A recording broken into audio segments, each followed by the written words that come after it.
Good evening and welcome to the Women Show. I'm Lenina Rassool. Tonight we're speaking on the topic of the pervasive silence around domestic violence and abuse. There's a saying that goes, in order for evil to flourish, it requires good men to do nothing. Later in the show, we'll be speaking to 3 women activists and feminists to speak about how women and children are silenced and how this allows for violence to be even more pervasive. But before that, let's go and have a look at some of the campaigns over the past few years that have succeeded in lifting the lid and veil of silence on abuse.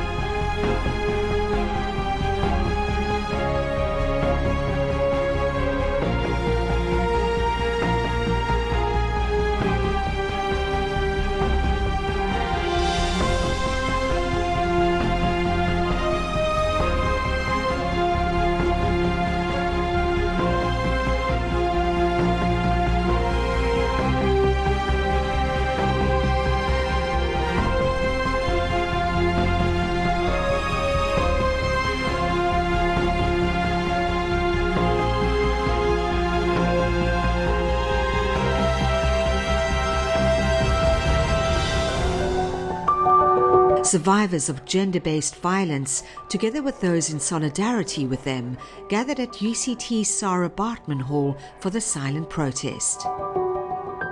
University of Cape Town Vice-Chancellor Professor Mamokgethi Phakeng started the event with a strong message. We are marching today to say that we want to build a different culture at UCT. We want a different culture in South Africa, where our bodies and our sexualities and our identities are respected, where we do not have to be afraid to walk where we want to walk, to wear what we want to wear, to be who we really are. Protesters taped each other's mouths shut in solidarity with survivors of sexual violence and all those suffering in silence. Then they marched silently around UCT's upper campus. It was a way of publicly demonstrating the silence in our communities and institutions around sexual violence. The march ended in a symbolic die-in to remember those who've been raped and murdered in acts of gender-based violence. The silence was finally broken with a shout-out. Participants in Purple Survivor and Believe Survivor t-shirts had their say. The purple for me represents hope, that people will not be silenced, people will be able to come out about the incidents that has happened in their homes, at university, in the streets, in their everyday lives. I'm here today to say #JustNo to gender-based violence. As a queer individual myself, I would like to say we will not silence.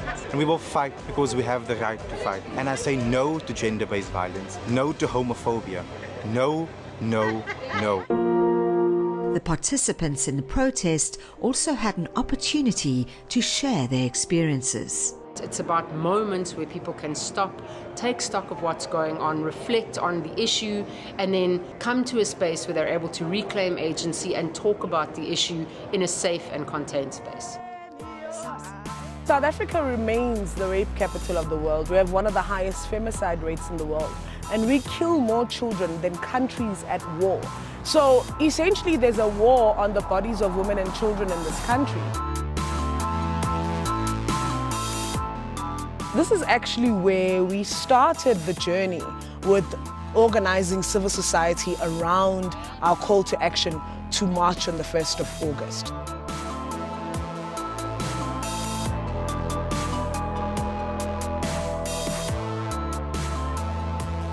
There was an actual commitment from all parties that they really want to see gender-based violence being put on the national agenda.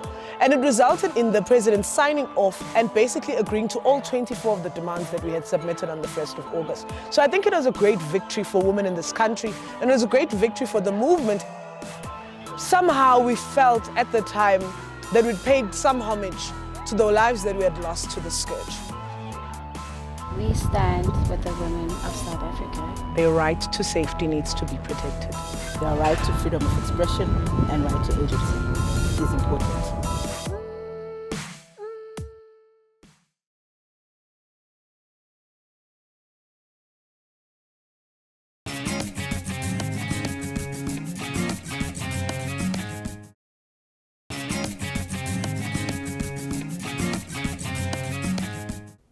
Welcome back. And tonight we're talking about the culture of silence around violence and abuse.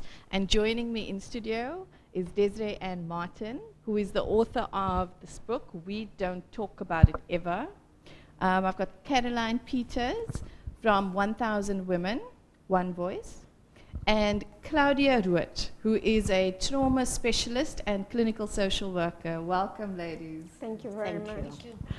So, ladies, all of you do work around abuse and violence and have had experiences. And I think it's fine to say we've all sort of had experience in with violence and abuse and so familiar with that sort of culture of silence. It's a very heavy topic. I wanted to start on a bit of a lighter note. There is a meme on Facebook that says, "You know it's over. It's definitely over because I told my mom." And I found it so funny, but I also found when I got divorced, that was the truth. It was over because I told my mom. There's no going back. Yeah. And so, Desiree, I'm going to start with you. Well, that happened when I was pregnant with one of my children. Became real because I told my mom, and I was in my 30s already. So, and that speaks to how, for me, it's interesting because how silent I was for the duration of that relationship, and how we don't talk about so many things. So, Desiree, and the show, the idea for the show started because I had read your book, and just the title grabbed me because we don't talk about it. Can you give us just a little bit of context and how the culture of silence played into that? The title "We Don't Talk About It Ever" refers to primarily my family of origin and how I grew up, where the unspoken rule was that we just don't talk about things. No matter what happens, we don't talk about it to each other, and we certainly don't talk about it outside of the house. And some things were small things, and some things were huge. There was dysfunction, there was alcoholism, there was domestic violence, and then the next day we pretended like nothing had happened, and we just carried on, and it became ingrained in me that was how I was supposed to behave, and thus I became an expert secret keeper. So much so that when I experienced childhood sexual abuse, I kept it secret because I wanted to be a good girl, because being a good girl meant not talking to anybody about anything bad that had happened. And that carried on through my life, where I didn't talk about things that were happening for me, anything emotional, anything important, toxic relationships, abusive relationships, addictions, all of it. And so when I wrote the book, I felt compelled to finally speak my truth and own my truth and say, actually, it might not be your experience, but these are my recollections, these are my experiences, this is my truth, and I'm going to speak it. And so I wrote this book. No, that resonates with me because I often, when I go back and I think, I say to myself, not on Facebook, but like hashtag this happened. You know, and I think when you keep things silent for so long, it seems like it's almost like we want to erase that ever happened, and especially in a broader context, which is going to bring me, you know, speaking of hashtags, Caroline, we're coming up to a campaign that your organization is launching called #HearMeToo. And I am assuming that speaks to the fact that women are often silenced, and not just about domestic violence, but the child sexual abuse, as you spoke about, the rape and sexual assault we know. Can you tell us a bit more about that? It's not a launch. We're probably going to look at it, not probably. We are looking at it again now for Women's, remember it's International Women's Day on the 8th of March. So again, we're going to highlight that. Year Me Too started 2 years ago with UN Women. Remember, every year there's a theme. And 2 years ago, the theme was Year Me Too. We never stopped doing those things, Lenina, because when we started, we realized how many people has never told their stories. And so I went across, you know, just in December, a 73-year-old woman broke down in one of those groups and spoke about her rape that she kept secret for 50 odd years, you know. So those, I mean, some of these stories, someone asked me, do you read our stories? So what we've done, we've gone around to shelters and other women's groups where we get women together, they tell their stories, they write their stories. Because in fact, when you write it, it's real, it's there, it's something that you can go back and really, like you said, you own your story. So what we do, we first speak about GBV or gender-based violence or violence against women, and then the next day, because often women don't even know what violence against women is. They don't know that was not okay. So the first day we spend around what is violence against women, what is types of abuse, you know, because we normalize that. We normalize, sometimes I heard another word the other day, traumalize. We are so traumatized as a society that we normalize the trauma, which my dear colleague will speak to more about. So for me, it really, for the past 2 years, I spent listening to women's stories. And it's been, I almost want to say, horrendous, the stories that comes out of these sessions. And you know, Lenina, at one stage I wanted to stop doing this because it became, even it burnt me out. And someone asked me, do you read our stories? Once they've done their stories, we have a ritual. They can tear it up, they burn it up, they give it to me, or they hold on to their stories, you know. But the aim is also that once they've told their story, that the healing can start. Because we cannot heal if we don't tell our story. So they would have that ritual at the end of the 2 days. 3 days, some of the groups we'd spend 3 days with, and we keep it a close group of people, not too many women that we speak to. So the Year Me Too campaign, in fact, was going to be 1 year. It was, so 2018, that was the theme for International Women's Day. And it's still going 2 years later. And we'd probably be running this campaign for the next few years. As we said earlier, women needs a TRC. We as women need a TRC where we can, you know, one of the things we often don't say is, but we need to name and shame.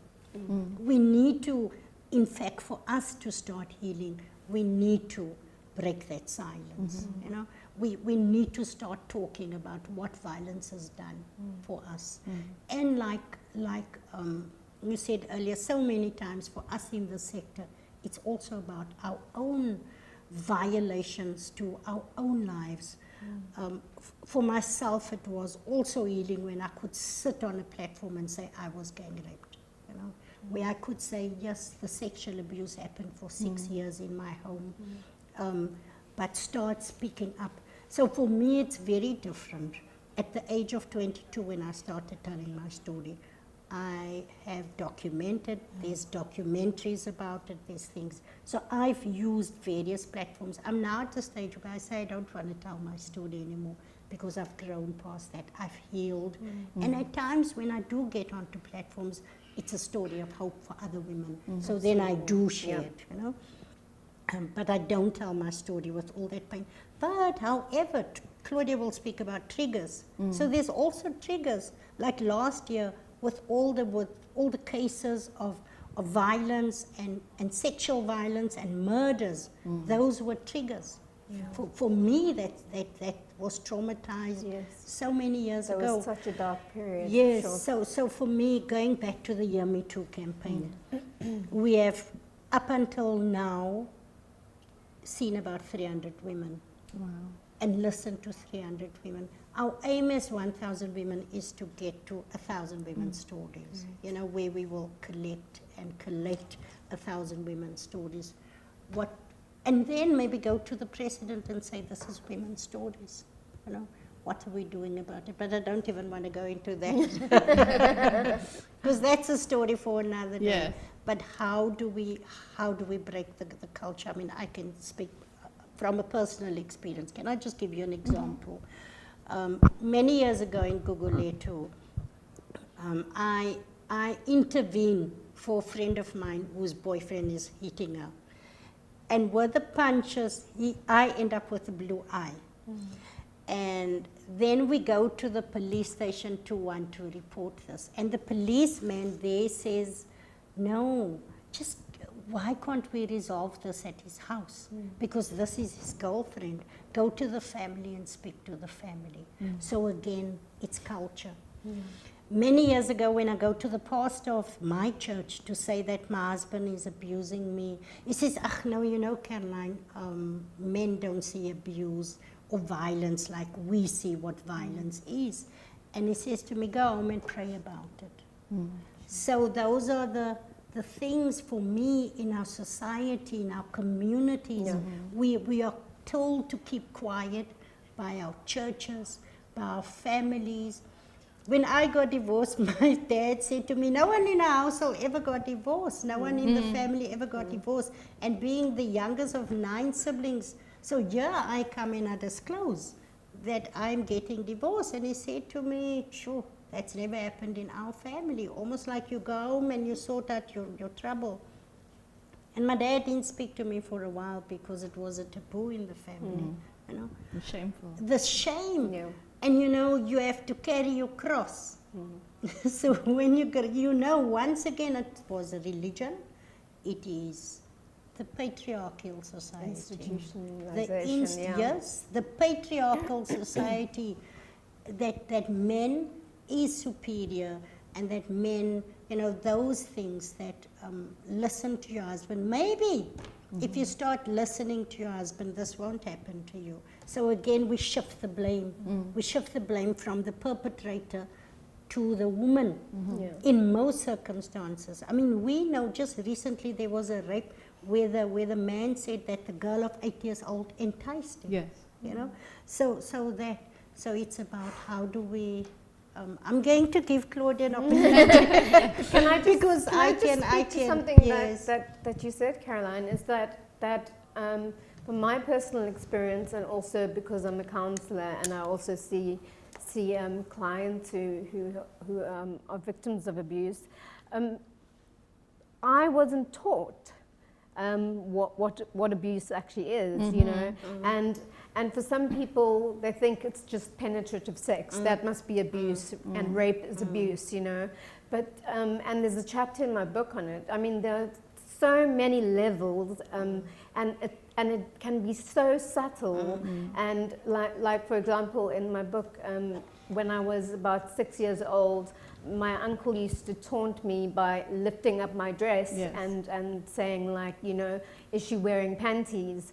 And I know now, you know, after a lot of processing of it, that is actually a boundary violation, and that's abuse. But our families, our cultures, our communities, they don't teach us, and like that actually what you're experiencing is a form of assault, and it's a boundary violation, and shouldn't be happening to you, to your body, to your personal space, to you. Which is actually how I wanted to come into Claudia, because you were saying earlier it's also about what we see or consider as violence. And so, you know, I'm just going to go back to a case study that I return to often. I'm not sure if you heard about sort of the Nassau case, which was the doctor with the Olympic gymnasts. Okay. And he sexually assaulted hundreds of girls over his career. Yes. And they each did, so when he was prosecuted, they gave victim impact statements. And I spent a Saturday listening to those impact statements. Sure. What I found interesting about them was how girls are socialized to determine whether something is abuse. So he was very clever. One of the things he did, he had figured out exactly how to do it even with parents in the room. Yes. And he would position himself at the table in a certain way, and he would tell girls that it was part of the exam. Yeah. You know, he's sexually assaulting them to, he's around the genital area to work on their backs, which is the thing.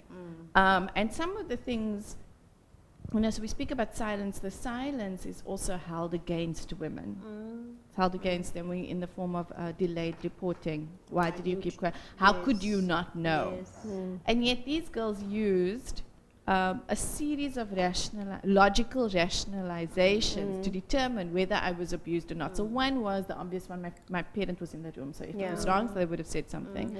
If someone else would have said something because he sees all of these girls. And then there was also some of the other silencing where I think about during this duration, 3 girls spoke up to the institution and they were silenced. So all of them convinced themselves that it was okay. But Claudia, speaking to the traumatization, I think that there's been talk about sort of the silence and the avoidance also as being a coping mechanism in the beginning. And later on, as we've heard, speaking out is actually part of the healing. So I wanted to ask you about some of the effects of not telling the story or not having acknowledged or of the silencing. So if you have anything that happens to you that make you feel completely helpless, terrorized, terrified, and yet the exact people that's supposed to protect you are the people that's expecting you to stay silent. What neuroscience have developed over the last 20 years, even more, is that it's actually in your nervous system where that goes and it seats itself. So that event has a reaction on your stress response in your body. But now no one comes and actually take you away and say what happened is not okay, even as a child, because normally this comes from our community and society response around violence all over, not only domestic violence and violence against women. So as a child then you learn that how do I survive? How do I survive when something happens that I feel threatened, that I feel I can't cope? Because as a child you're not born with an identity. You get the cues from your caregivers, and that caregivers is not only your parents, it's all the adults that's got to do with you. And I find that teachers find that very difficult at the moment to understand that their role is not only to come and teach maths. Your role is how do you actually impact the brain of this child, the identity of this child. So if I grow up in a house, which I did, where also like everything was supposed to be kept a secret, you don't talk about stuff. It's like inbred in you. And now what happens is those things go and seat itself in your nervous system on a cellular level. And trauma doesn't need language. In fact, most trauma happens without language. Because if you think about it, the child can already experience trauma within utero. So if the mom is overstressed and is abused, that is taken up by the child. So now you go through life and things happen and you think, well, our community didn't speak about it, our family don't speak about it. And especially if it's been done by someone with they've got esteem in the society or it's a family member. People will say to you, no, it's your imagination. And I have found in my own case of domestic violence, now you start thinking, did I see this the right way? Did I experience it the right way? And the abusers abuse that. You the mad one, you the crazy one. I remember my ex-husband used to say to me, you the one that belong in an institution. You the one that should get help. And they completely use the fact that you stay silent to go on with the abuse. I mean, when I was in psychotherapy years earlier, my psychologist abused the fact that he knew a lot about my life. He knew about my battles with attachment. He knew about the fact that I would crave for men's attention. And he wanted to abuse me. In fact, he did. And when I reported him, he said to me, I will use your history against you. And again, it's like, so you rather stay quiet, because what if that comes out in the media? What about my social work career? And I often say that women don't stay, the economic stuff is there, but that's a side issue. Women stay because of silence. Women stay because they get shamed.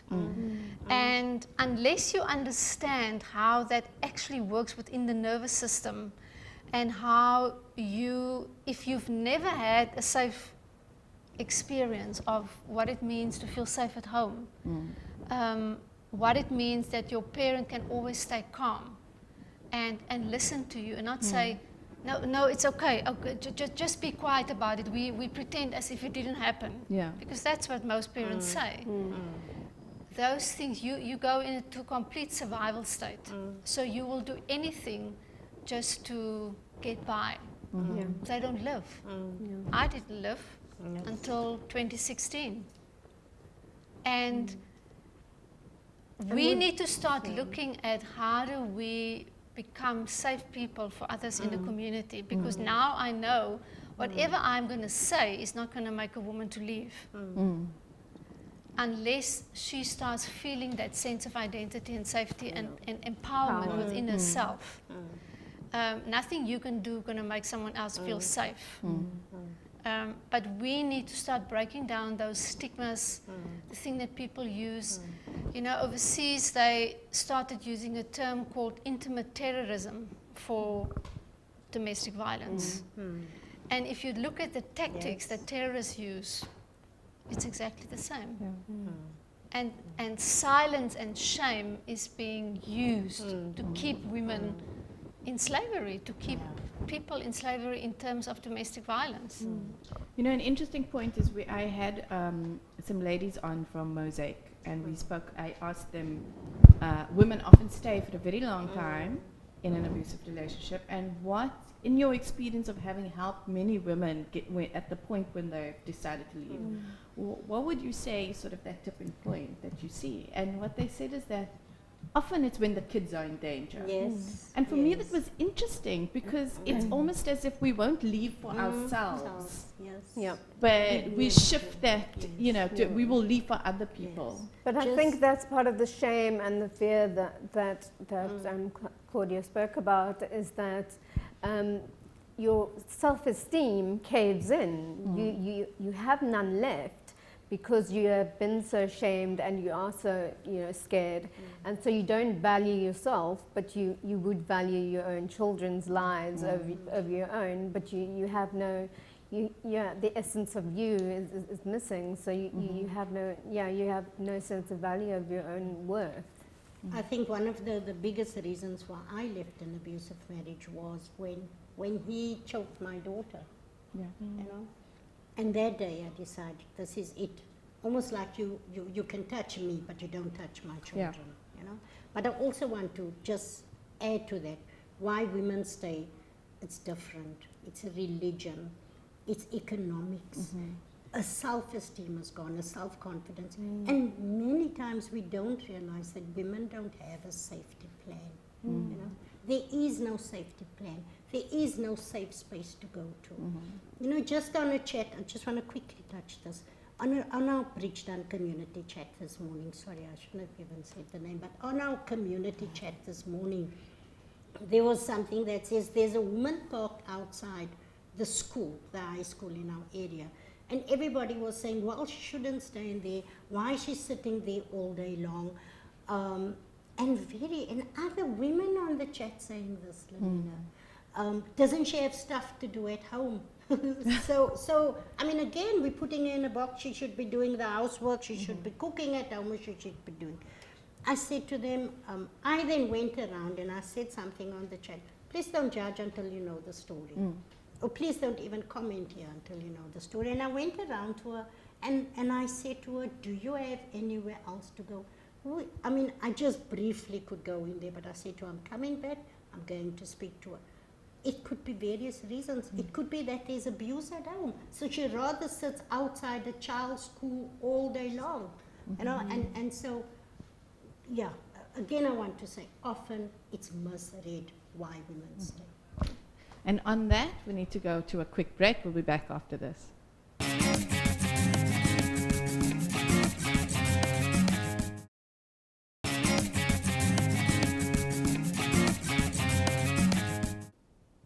Welcome back. You're watching The Women Show, and tonight we are speaking about the culture of silence around violence and domestic abuse. So ladies, we've raised very interesting points.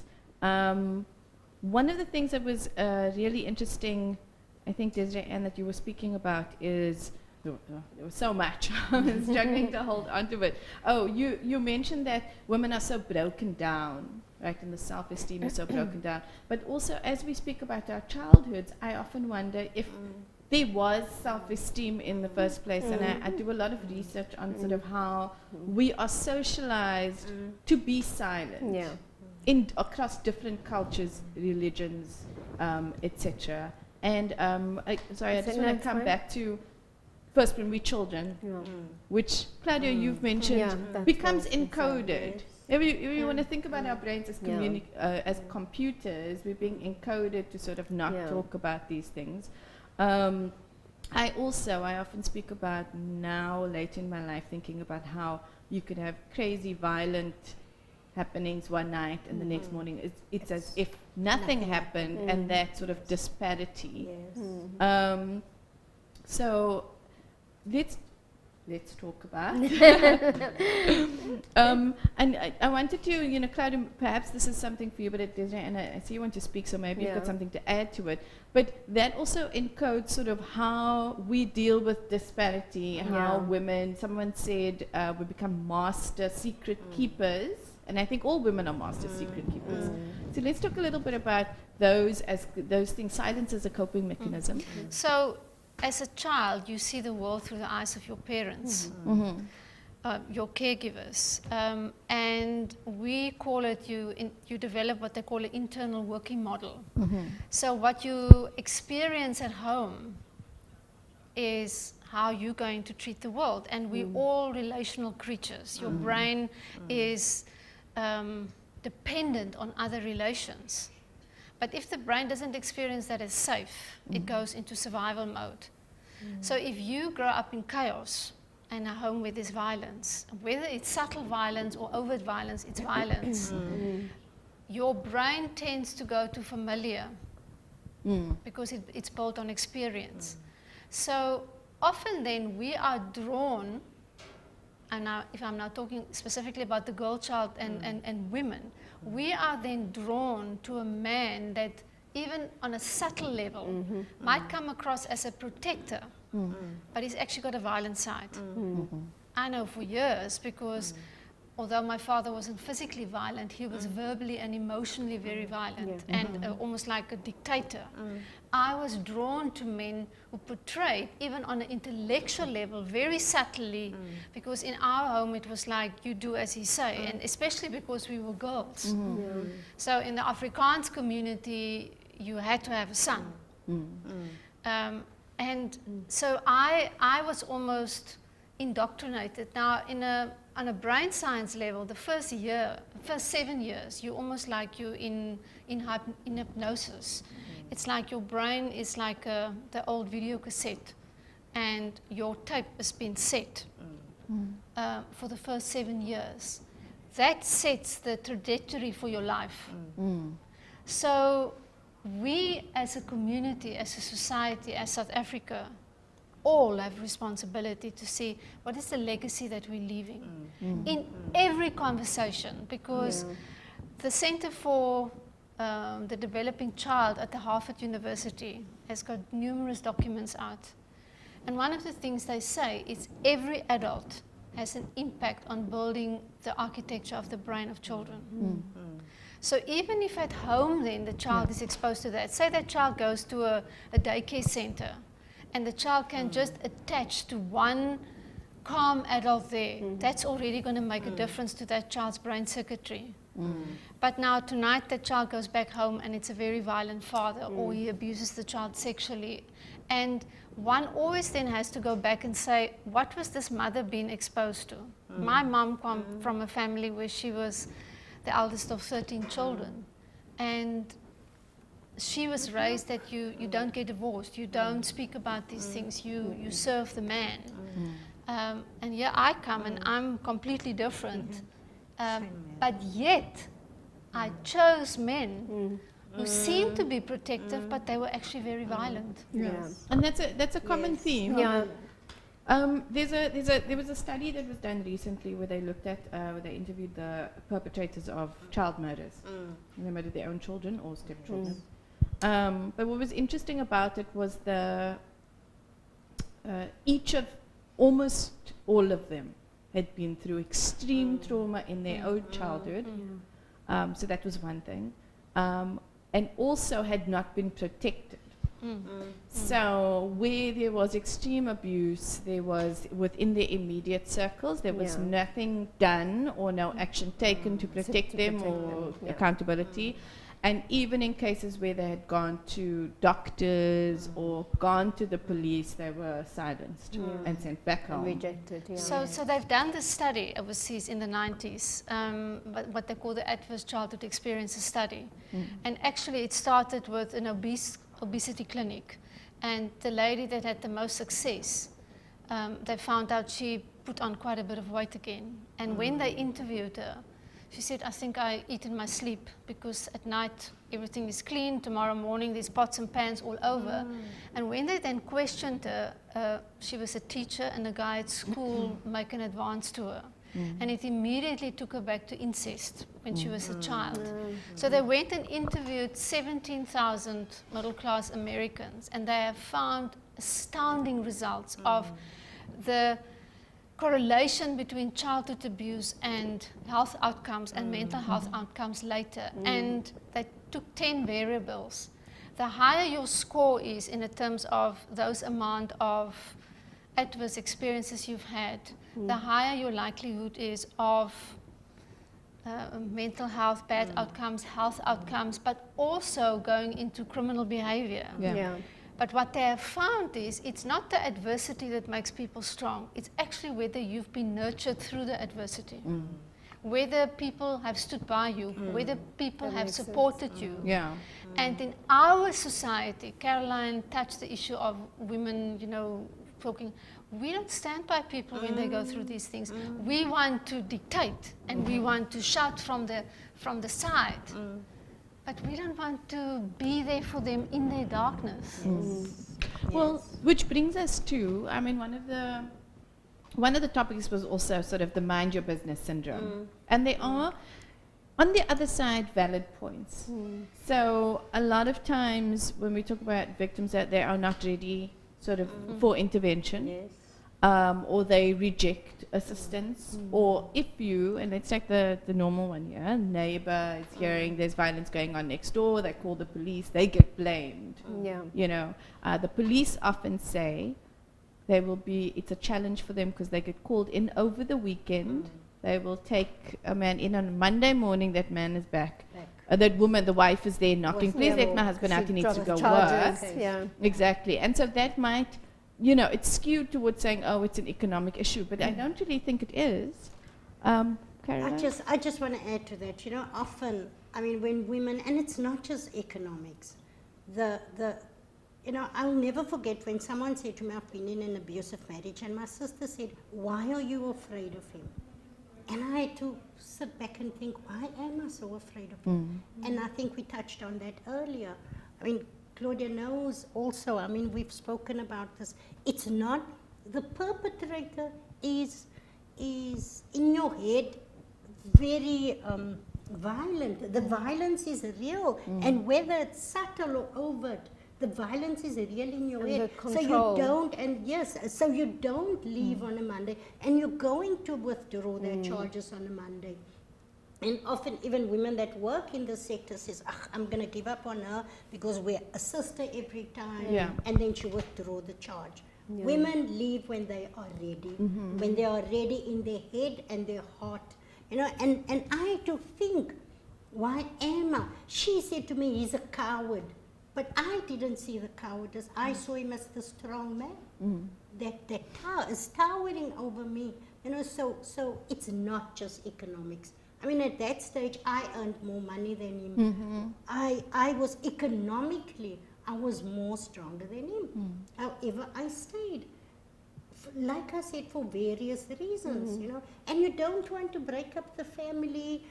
How is my daughter going to, she's only a baby, how is she going to grow up without a dad?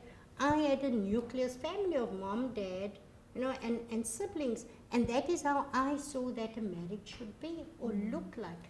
And you're in your second marriage. So what is people going to say? There's something wrong with you. It can't be. Because if you now getting divorced the second time, there's obviously something wrong with you and not him. You know, so all those factors. So I know often we sit and I say we judge and we look at with judgment. And I always try to be objective and to look at it and see the other side of women. And even women that speak bad and down on women, what is happening in their own lives? Or their own past, or their own history. What has happened there? You know, even the women like I referred to on the chat this morning that was saying bad things about this woman. What happened in their lives? What happens? When a woman comes to work angry, when a woman just speaks out of aggressive and anger to you. I mean, I know there was stages in my life where I spoke very aggressively. But how do we change that? Only by, I mean, a safe space, like Claudia said. She's been my safe space for many years. And so has other women been safe space. How do we hold space for each other? And yet I've also found that sort of aggression, and because it's another stereotype, angry women. Right? Yes. And yet, even spaces that are supposed to, angry women are often punished. Even in spaces that are supposed to be safe spaces, I had to learn to actually see where sort of the anger is coming from, because we supposed to toe the line. Calm down, woman. I wanted to sort of just introduce also sort of so we talk about culture of silence, we talk about shame. I'm quite fascinated by blame. And I feel that, so I'm raising a little girl, and no matter how progressive or feminist or you are, the stereotypes are there. So, funny story, she started going to Sunday school with my mom, and she did not want to go yesterday because she loves wearing shorts. And my nephew was also going to go. So she said, why can't I wear shorts like my nephew? And the feminist in me is like, yes, don't go to church, you know, because it's a stereotype, but it's not recognizable. In the church, it's not recognizable with sort of the traditional, just generally. And actually 10 years ago, I would have insisted that she wear that dress also. But what is interesting for me is that within that socialization, I say, don't, close your legs. You must cover your panty, you must, so all of these things, and just the notion of ogat also. You got too many boys, don't play with the boys, don't, so all of these things we know. And women and girls are assigned these roles and responsibilities. And so I struggled a lot with, the shame comes from, I don't want people to blame me, and I don't want it to be my fault. Because we are blamed for it. So I'm just throwing that out there and seeing if it resonates, and if Claudia can also speak to blame. Because I just want to say I was often the Oga child because I spoke out. But then again, I look back at this at when a child is sexually abused, you become a sexual being. You know, when that sexual part of you or awoken at 6 years old or activated, you become different, you become promiscuous. And I know the Oga don't just speak to the promiscuity. You know what Ougat means in our language and communities? Ougat means jou vir jou groot. You must speak when you're spoken to. Moenie vir jou groot hou nie. Gaan sit daar binne. Go sit inside. This is adults' company. Your Ougat when you're playing with the boys. Your Ougat because you wear your skirt too short. Your Ougat because your cleavage is showing. So Ougat in the context. In fact, my father said to me one day I was a child, I'm a Jantu. And a Jantu generally means ek is sleg, you know. So now I'm sitting with that label in my head already. I'm Ougat, I'm a Jantu. I've never slept with a man, voluntary at that stage. But here I am told I'm Ougat, I'm a Jantu. I've never thought of it in that context as a child, as an innocent child, you know. So for me, Ougat was always a term that was ugly and that I was labeled as. And it's something you did. And it's something I did wrong. How can I be wrong if I did nothing, you know? And then later on in life, when after my gang rape, when I became promiscuous, when I started using drugs, then of course you think, oh, maybe all that they said is true about me. I think for me, if I need to come back to the neuroscience and relationships, there's a passive and an active role that we seem to have become almost comfortable or uncomfortable with, in terms of girls that's being raised to take on a passive role, and boys are being raised to take an active role.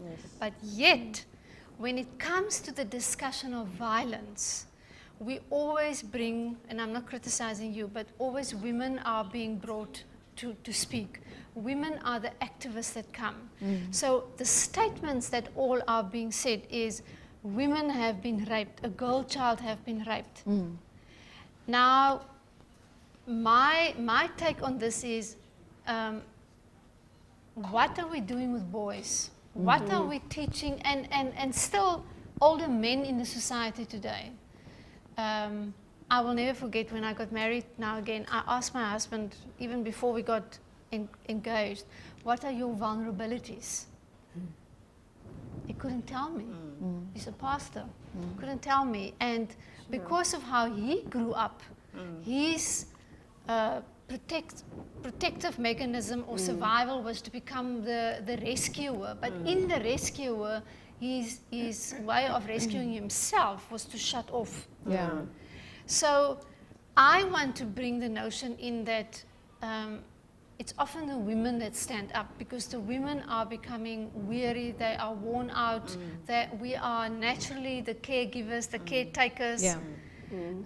But yet, as I've spoken to you before the show, we also, because of how the world and economics are, we tend to take on the patriarchal role. We tend to identify with the masculine because we think that's the only way we're going to survive. In the book, The Heroine's Journey, she speaks about, and then you get to a certain age that we're probably at, and you realize, but that's actually not made me happy. This fighting all the time for my rights, for my identity, has not brought me any happiness. So my question is, when are we going to shift this so that we speak in the active tense about it's men doing these things? Exactly, and also it also speaks to, I mean, what you've essentially said is also how because look, the boy children are also silenced. They're also not speaking about it, and later they also get shamed for speaking about it. And when we had our show on sexual harassment in the workplace last week, there was also talk about, so there's the boys' club, and there are those who are the perpetrators, but there's also a culture of what they call banter, let's say, banter and teasing. But the men who wanted to speak out against it couldn't. But there's this thing, you know, in America, a guy called Jackson Katz talk a lot about domestic violence. It's a male issue. But he's also talking about the bystander movement. And he said, what kind of bystander are you? I remember in my domestic violence, I called my ex-husband 2 best friends who were witnessing to a lot of violence, and they refused to get involved. Whereas with women do get involved, but women are often being called the bitches if you do get involved. Yeah. If you are the one that had come forward and want to go and fight towards the man who's beating up your friend. So, and I remember with the whole Trump story in the locker room, you know, no men really came forward, you know, and say, yes, but we heard this. And you go and stand in a bar, it's almost like, well, it's okay for men to talk about women. Yeah. And it's interesting, Brené Brown has got this whole thing around trust. She calls it the vault of trust. And she speaks about the fact that if you can come and talk easily about other people, to me, for instance, if Caroline can talk easily about other women to me, it actually means I can't trust her. Yes. Because it means that things that other women tell her in secret, she won't talks to hold. me. Yeah. And so this is a whole complex issue that we're dealing with here today, but it starts with how do we raise and socialize our children in terms of you have an identity, and an identity means that if anyone comes, says something to you, do something to you that your body doesn't feel safe with, you are allowed to say, I don't want this. I mean, overseas, there's a psychologist in children. She even says that, what is this thing that we tell children if Caroline is small and say, go and kiss your uncle? We're actually saying to the child, you don't have a choice over your own body and who you feel comfortable with. We don't know whether that uncle is an abuser or not. Absolutely. Yeah, and I have 2 young children, and I practice that as well. I mean, they have consent. I've given them consent. They don't have to go and kiss every auntie and uncle in the room like I used to do when I was little. You know, like it's like, and you don't have to hug and you don't have to touch if you don't want to. It's like whatever you're comfortable with. It's your body. It's your space. Exactly, and we have to do it as I think as I won't say mothers, but I mean as parents. Because that's what we were coded to do. And even as aunts, I mean, I look at my family, and when they walk in, everybody say kiss, kiss, kiss, and the child is not comfortable, and I say no, don't make so and so do it. It's fine if he or she doesn't want to do it. You know, so even in our own spaces, I want to say, Lenina, that we need to say that to others, practice that. You know. So we need to remind our family, not just our own, like Claudia was saying, we are all adults and we are all safe spaces. What's the word you use? Safe people for children. So not just my own child, but any other child. Exactly. And it starts in it's a community, because I mean, we say it takes a community to raise a child, you know. So that is exactly what it is. I mean, one of the things, one day I'm walking in Kenilworth Centre, and my motto is always, see something, say something. And this woman and her husband walks in Kenilworth Centre, and he's got her like this, but I can see how he's hurting her. You see the grimace on her face. And I walk up to him and I say, you're an effing coward. I see what you're doing. You know? And both of them were shocked. She more shocked than him, that someone actually stood up for her. And he looked at me with the audacity, how dare you? You know? So that's why I'm saying, if we are feminists, activists, you're always that. You're not just that in your home. You're not just that with friends. You're not just that with family, but in society as a whole. We love, just quickly, so my daughter's married, and she sits with me every night when I get home from work. She sits there. And I say, aren't you going home to cook? And she says, no, I don't cook. I don't cook. He cooks. And I had to actually think about it as an activist feminist. How do I now turn around and say, this is what I preach to other women? How do I then, but it's again about socialization. How I was raised, that when your husband comes home, and there should be food and tea ready, you know. And how did I, as this empowered woman, then transfer that to my daughter? But I'm glad she immediately corrected me and said no, you know. So, and it's great, because obviously that's a safe space. I often say I am learning autonomy and boundaries Yes. Yeah. with my daughter Yeah. now That's because I fantastic. didn't have it. Yeah. But ladies, we are out of time. Oh. That was absolutely wonderful, and thank you all for the work that you're doing. Thank you so much. And yes, thank you for joining us. Thanks, Lenina. Thank you. Great. We will take a short break and be back after this.